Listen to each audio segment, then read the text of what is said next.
Scene today of a shoving match, a fight, even guns were drawn. It all played out in public with Sky 10 overhead. One man is in custody and a restaurant manager has quite a story to tell. Our 10 News reporter Steve Fiorina is there live. And Steve, the manager was scared but has no regrets about this. He saw the man arguing with the two women in front of his restaurant here, slammed one of those women into the wall. The manager then came running out, jumped that fence, and came out to help them. Cell phone video shows police ordering the man to give up. That was a few minutes after the fight in the street. Ricky Birch said he saw two very frightened women and wanted to help. I mean, these women were scared. You could see the terror on their face. They were screaming, crying. Said he stormed out of his restaurant, jumped a fence, and dove in between them. It was at this point that he pulled a gun out on me about a foot away from my chest and starts yelling about how I ruined his life and those girls have all his money and his ID. And the man pointed the pistol but did not pull the trigger. He did not shoot at me, thank God, because he was point blank, as close as I am to you. He'd be hard to miss from that point. What the gun looked like? It looked like a standard, maybe 9mm Glock, standard black, just all black pistol. He had it, in his waist. He pulled it out, kept it around, around this height. He said the man lost focus as he rambled on. So he ran back inside and called 911. San Diego police came and drew down on the man, arresting him for threatening with a weapon. Sky 10 hovering above. The man was hauled off on a stretcher. He had been punched in the face by someone else as police were en route. Burge said the women sped away and he was relieved for them. It's an exciting day. It was scary for a moment, but I feel all in all I did the right thing. That man with a gun was not identified. Again, the charge, threatening with a weapon. Live in Mission Beach, Steve Fiorina, 10 News. Thank you, Steve. Well, the Navy is working to track down the owners of more than a dozen abandoned boats. Within a 48-hour period, 13 boats washed ashore near North Island Naval Base. The Navy is legally required to remove the boats before March 1st.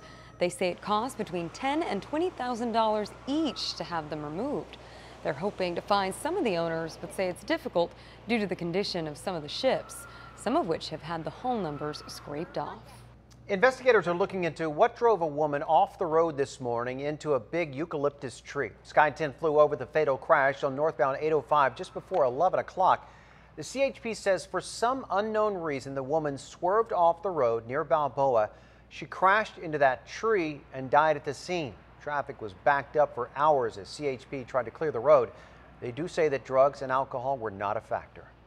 New at 5, a worried viewer called 10 News about this intersection. They told us the traffic signals actually put pedestrians in danger. It is right across from MCS Miramar. Here is that intersection.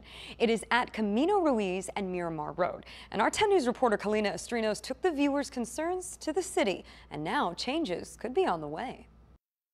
Fermentation of it takes about 2 weeks. Sean Harris opened Serpentine Cider 3 months ago, wanting to capture the craft beer crowd. I wanted San Diego to realize that cider wasn't just artificially sweet, syrupy. It could be actually a really good craft beverage. But his biggest challenge, getting people in the door and across this busy street. We've learned to really watch out for yourself. Sean walks across Camino Ruiz to Miramar Road, putting up business signs in hopes of attracting new customers.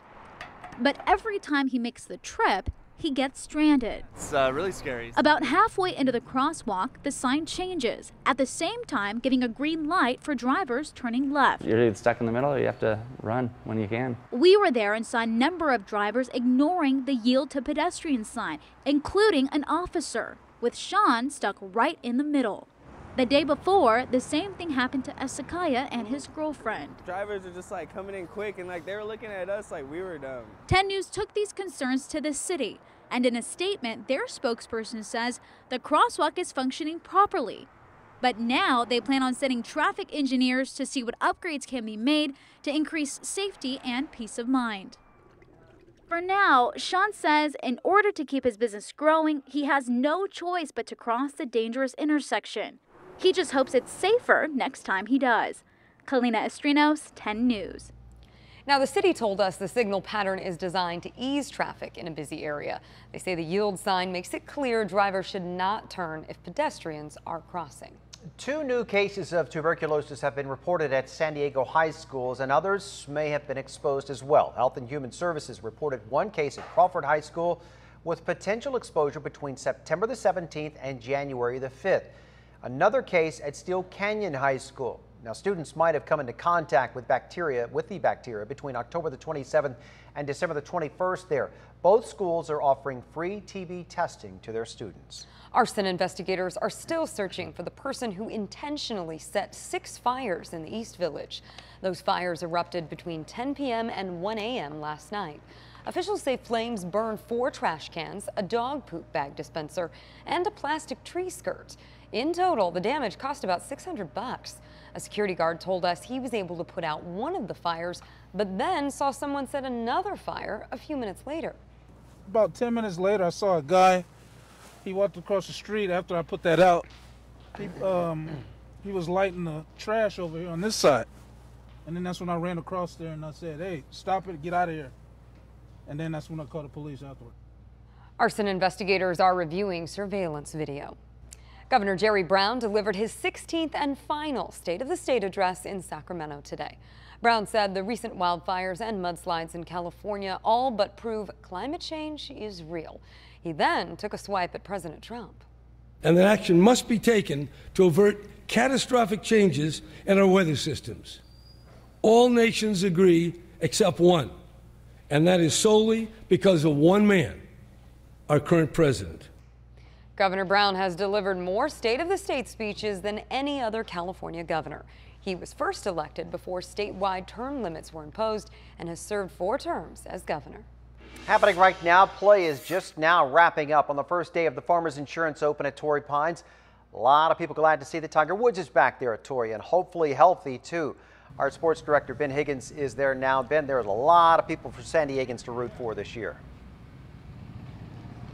There sure is, Steve. In fact, I just talked to Century Club of San Diego CEO Peter Ripa. He estimates near record crowds today for the first round of the Farmers Insurance